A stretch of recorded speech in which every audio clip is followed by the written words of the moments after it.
بسم الله الرحمن الرحیم. زه صفی الله زمان یم او راځو په نن ورځ لیکچر کې به تاسو ته لینکینګ ټایپس اف سی اس اس وذ ایچ ټي ایم ایل به وښیو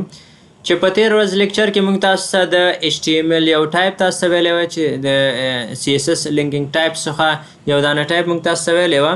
چې یو موږ سره انلاین سی اس اس و بل انټرنل سی اس اس و چې په تېر ورځ لیکچر کې موږ انټرنل سی اس اس وویل چې په هماغه سیم پیج کې به د هیډ په ټیګ کې به سټایل ټیګ موږ سټارټ کوو په هغې کې به تاسو ته موږ د سی اس اس کوډ لیکو خو اوس په انټرنل ایکسټرنل سی اس اس کې به موږ تاسو ته دومره ووایو چې دې کې به موږ جدا یو فایل جوړو چې دغه فایل په واسطه باندې به موږ د سی اس اس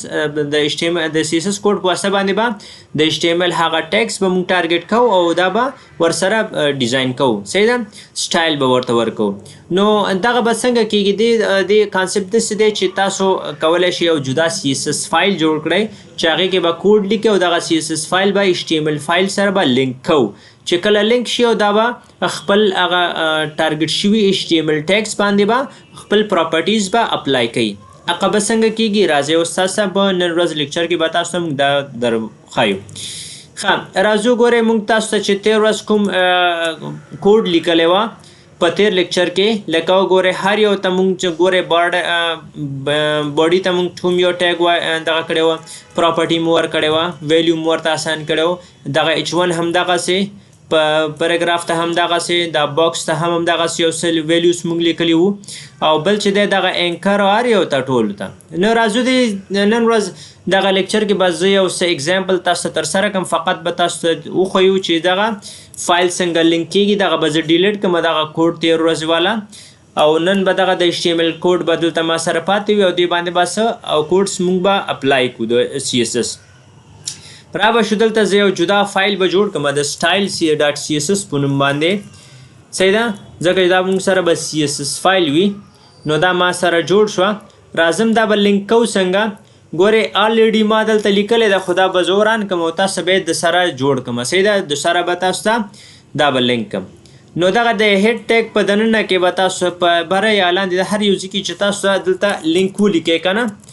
نو دا به تاسو سره لینک شي د ایچ ټي ایم ایل فایل سره نو دلته به تاسو ورته چې ووایئ د هغه فایل نیم به ورته ولیکئ لکه سټایل ډاټ سی اس اس چې دلته موږ جوړ کړی دی دا به اوس ورسره لینک شي را به شو دغه براوزر ته دا به زه ریفرش کړم تاسو ته به وښیم چې هېڅ هم پکې داسې ډیزاین شوی نه دی نه رنګ لري او نه بل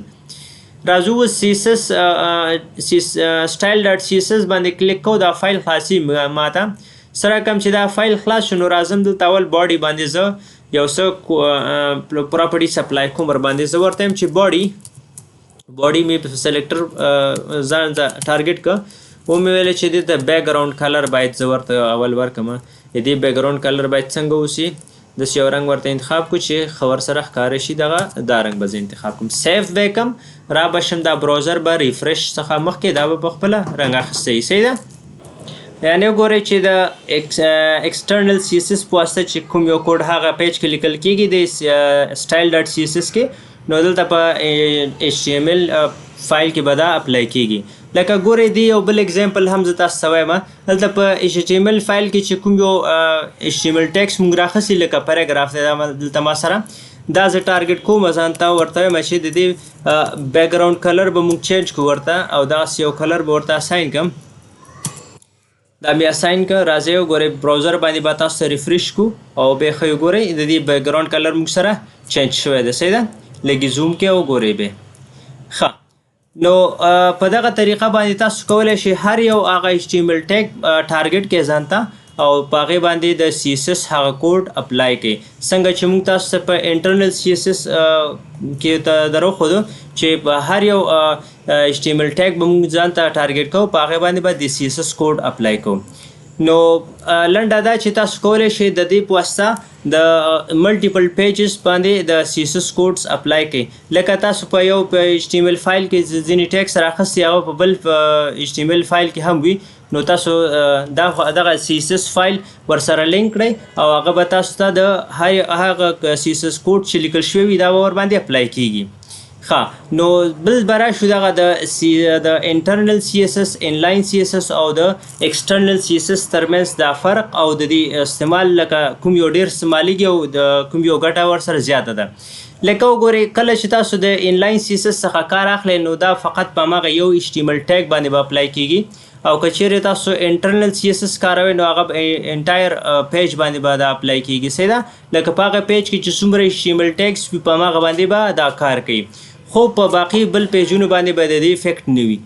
خو که چیرې تاسو ایکسټرنل فایل جوړوئ لکه څنګه په دې ویډیو کې موږ جوړه کړه نو دغه فایل به همدغه پیج سره هم لینک کولی شي کولی ملټیپل پیجز سره نور هم تاسو لینک کې تر څو هلته هم خپل افیکټ وښیي تاسو ته نو په د دې څخه موږ ته دا نتیجه ترلاسه کیږي چې د